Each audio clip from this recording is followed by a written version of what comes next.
그날은 너무 충격적이었어요. 아니, 사실은요. 그 많은 날들 중 어느 하루를 콕 집어 말할 수 없을 만큼 저에게는 지옥 같았던 나날이 계속됐었습니다. 저는 올해 43, 두 아이의 엄마입니다. 지금은 홀로서기를 한 지 5년 차가 되었고 아이들도 많이 컸어요. 큰 애는 중학교 2학년, 작은 애는 초등학교 5학년이 됐습니다.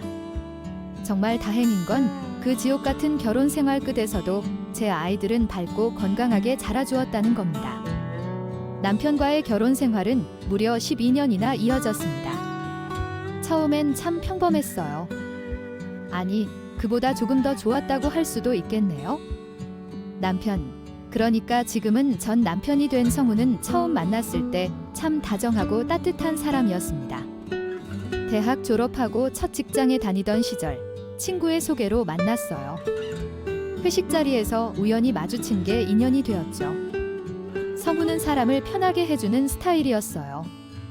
목소리도 낮고 부드러웠고 말수도 많지 않았지만 늘 경청하는 자세였죠. 그렇게 1년 정도 연애를 하고 결혼에 골인했습니다. 결혼을 결심한 이유는 단순했어요. 이 사람이라면 나를 지켜줄 것 같다는 믿음 때문이었죠. 결혼 초기 몇 년은 정말 행복했습니다. 첫째를 낳았을 때 성우는 눈물을 글썽이며 손을 꼭 잡아주었고 저도 그런 남편이 너무 든든했어요. 그때까지만 해도 우리가 그렇게 무너질 거라고는 상상도 못했습니다. 하지만 문제는 아주 서서히 스며들었어요. 첫 위기는 성훈이 직장을 옮기고 나서부터였어요. 이전에는 공무원처럼 안정적인 곳에서 일했는데 친구와 함께 창업을 하겠다고 나섰죠. 그게 시작이었습니다. 일도 잘 안 풀렸고 점점 스트레스를 술로 풀기 시작했어요. 그리고 그 술은 결국 그 사람을 완전히 바꿔버렸습니다. 술에 취하면 말투가 바뀌었고 손버릇도 거칠어졌습니다. 처음엔 실수라고 생각했어요. 저를 밀친 날 울면서 기억이 안 난다며 무릎까지 꿇던 그 모습을 보고 그저 술이 문제라고 믿었죠. 하지만 그건 시작일 뿐이었습니다. 그 장면이 아직도 생생합니다. 첫 아이 돌잔치가 끝나고 지인들과의 뒤풀이에서 과음을 한 성우는 집에 돌아오자마자 저에게 소리치며 화를 냈어요. 이유는 집안이 지저분하다는 거였어요. 손님이 다녀간 집인데 어수선한 게 당연한 상황이었죠. 그런데도 그는 갑자기 화를 내더니 접시를 하나 집어던졌습니다. 그 접시가 제 발 근처에 떨어져 산산조각이 났고 아이가 울기 시작했어요. 그때 저는 벽에 기대앉아 그대로 무너졌습니다. 이 사람이 어떻게 이렇게 달라질 수 있지? 충격이 컸고 믿기지 않았어요. 하지만 그날은 시작에 불과했습니다. 성우는 점점 더 잦은 음주와 함께 난폭해졌고 아이들 앞에서도 폭언을 퍼붓기 시작했죠. 외출이 잦아지고 늦은 귀가가 일상이 되었으며 어느 순간부터는 여자 문제까지 생기기 시작했습니다. 그렇게 저는 끝없는 터널 속으로 빠져들게 되었습니다. 처음 성훈의 외도를 알아챘을 때는 믿고 싶지 않았어요. 어느 날 그의 셔츠에서 낯선 여성의 향수가 묻어있더라고요. 이거 뭐야? 향수야 하고 묻자 그는 아주 능청스럽게 웃으며 직원 중에 향수 너무 많이 뿌리는 애가 있거든. 옆에 앉아서 묻었나 보다라고 하더군요. 그때는 그런가 보다 했습니다. 하지만 그 후부터 수상한 점이 한두 가지가 아니었어요. 핸드폰을 숨기고 통화 기록을 지우고 샤워를 하고 자는 게 습관이 됐죠. 어느 날 밤 그가 샤워 중일 때 휴대폰으로 문자 알림이 떠서 봤더니 자기야, 오늘 너무 좋았어라고 되어 있었어요. 숨이 막혔고 눈물이 왈칵 쏟아졌죠. 그날은 아이들 아비였기에 아무 말도 못했어요. 조용히 화장실에 들어가 변기 뚜껑을 닫고 앉아 울었어요. 진짜 이렇게까지 해야 하나 싶더라고요. 그 후로도 성우는 변하지 않았습니다. 아니, 점점 더 대담해졌어요. 여자와 통화를 하면서도 저를 쳐다보며 웃더군요. 나 지금 집이지. 안 해. 자고 있어. 그렇게 대놓고 이야기했어요. 저는 들으라는 듯 말하는 그에게 아무 말도 못했어요. 무력했고 아이들 때문에라도 어쩔 수 없었습니다. 문제는 외도만이 아니었습니다. 그는 술만 마시면 저를 사람 취급하지 않았어요. 한 번은 새벽 2시쯤 술에 취해 들어오더니 갑자기 화를 내더라고요. 밥은 왜 이 모양이야? 반찬이 개밥이냐? 하며 밥상을 엎었어요. 그날 아이들이 놀라서 울었고 저는 부엌 바닥에 쏟아진 국을 닦으며 또 울었습니다. 그 장면도 아직도 생생해요. 바닥에 엎드려 국물 닦고 있는데 제 등을 보며 성우는 비웃더군요. 이래서 내가 못 사는 거야? 내가 한심해서 그래? 저는 정말 궁금했어요. 이 사람이 처음부터 이런 인간이었던 걸까? 아니면 내가 무너뜨린 걸까? 그 답을 찾고 싶었지만 더는 생각할 여유도 없었어요. 생존이 급했거든요. 아이들만 아니었다면 진작 나왔을 텐데 아이들 때문에 하루하루를 참으며 버텼습니다. 그런데 어느 날 믿을 수 없는 이야기를 듣게 됐습니다. 성훈이 외도 중인 상대 여성. 알고 보니 저랑 중학교 동창이라는 거였어요. 소름이 돋았습니다. SNS에서 공통 지인 사진을 통해 알게 되었죠. 너무 당황스러워서 그 여자에게 메시지를 보냈어요. 혹시 성훈이랑 사귀세요? 라고. 놀랍게도 그녀는 이렇게 답했습니다. 네. 아내분 계셨나요? 기가 막혔습니다. 그는 그 여자에게 자신은 이혼한 지 오래됐다고 아이도 없다고 했더라고요. 저는 벽에 기대앉아 그대로 무너졌습니다. 그 이후로 성훈의 행동은 갈수록 막장으로 치달았어요. 두 번째 충격은 아이 생일날이었죠. 큰애가 초등학교에 입학하고 처음 맞는 생일이라 제가 조촐하게 파티를 준비했어요. 케이크도 미리 주문해두고 아이가 좋아하는 치킨도 준비했죠. 그런데 성훈은 그날 술을 진탕 마시고 밤 11시에 들어왔어요.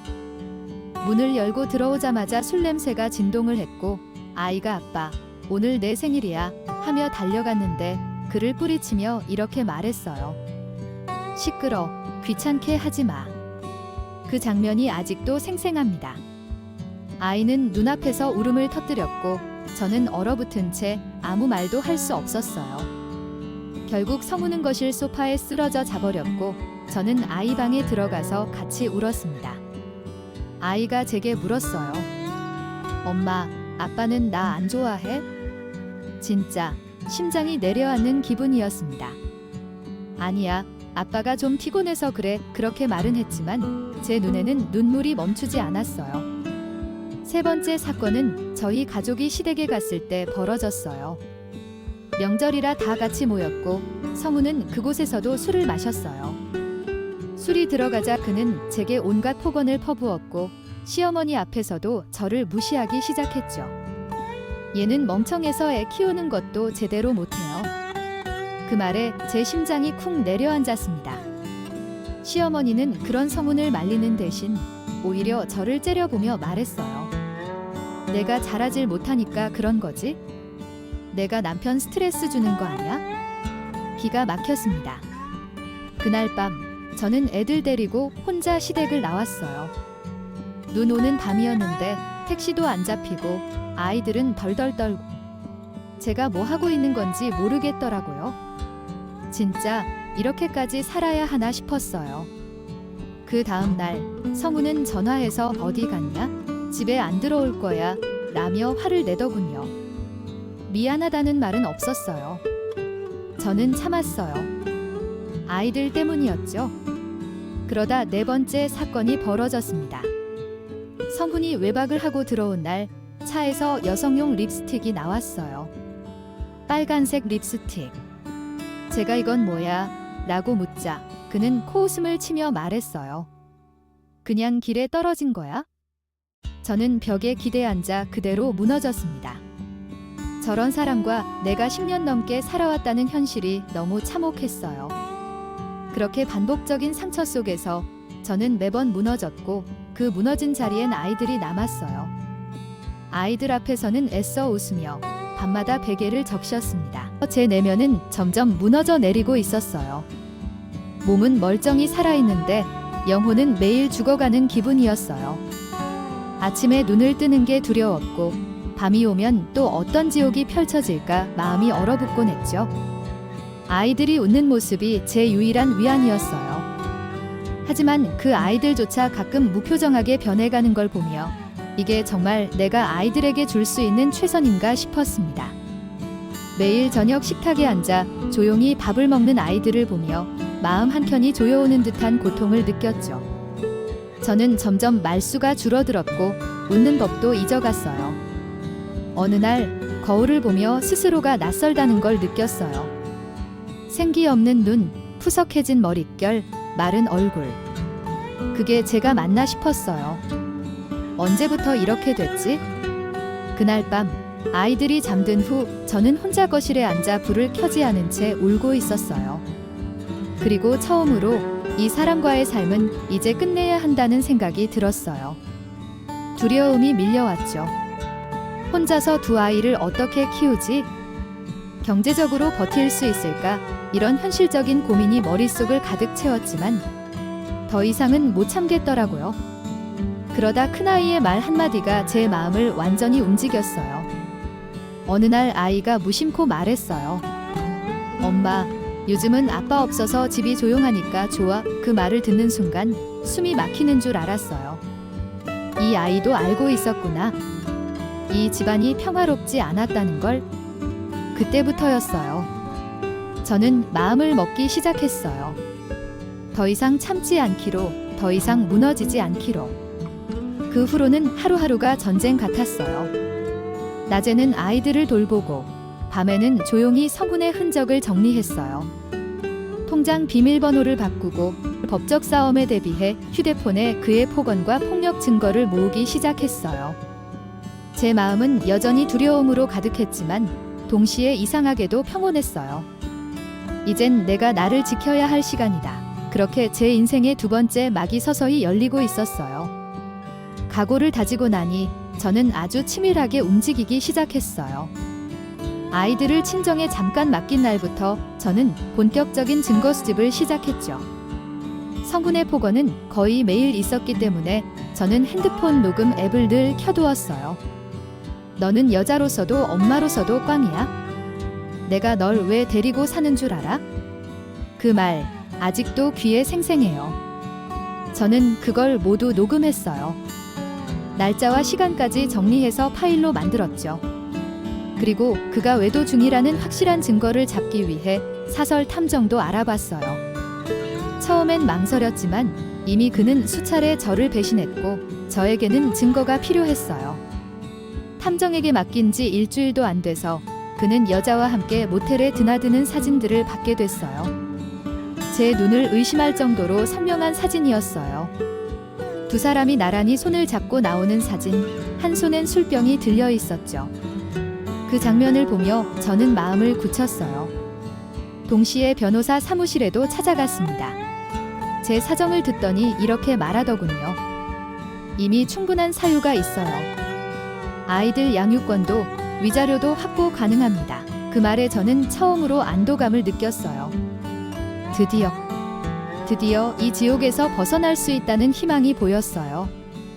성훈 몰래 짐을 정리했고 제 명의로 된 오피스텔을 계약했습니다. 그곳에 아이들과 함께 나가 살기 시작했죠. 성훈은 며칠간 연락이 안 되더니 갑자기 화를 내며 찾아왔어요. 애들 데리고 어디 갔어? 장난하냐? 저는 그날 처음으로 그에게 맞서 말했어요.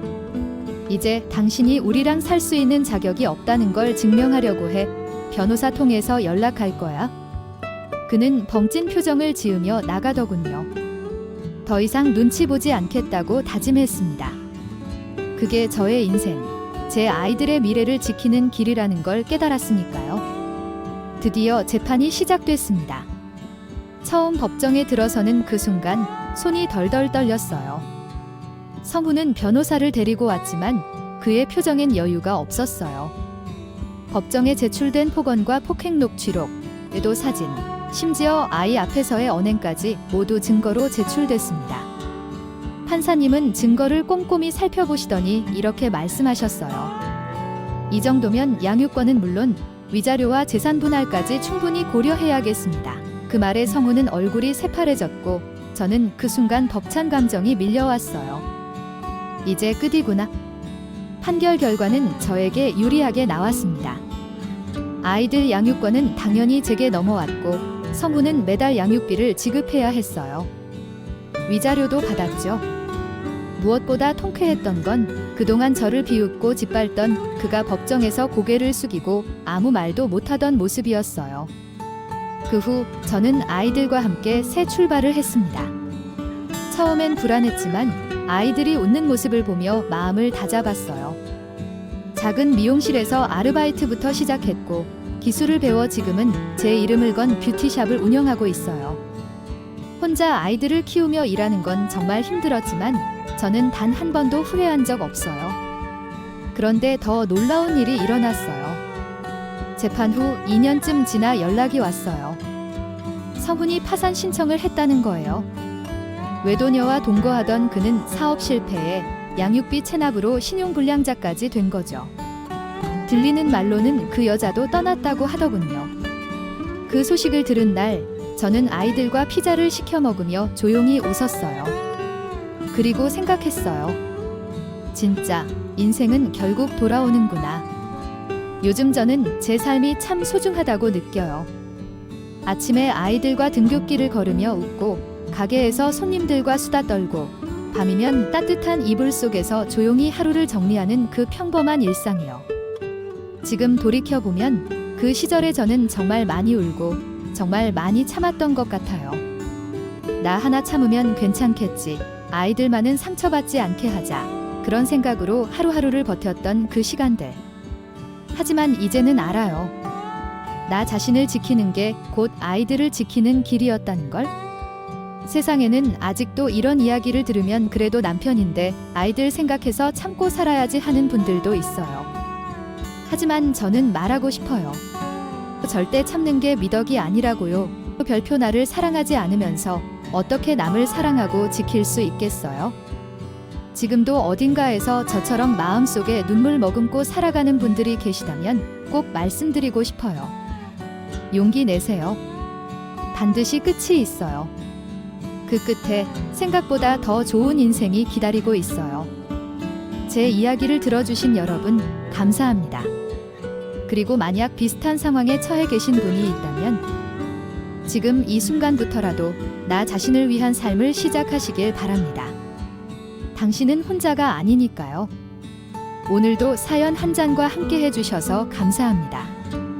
다음 영상에서 더 진솔하고 깊은 이야기로 다시 찾아올게요.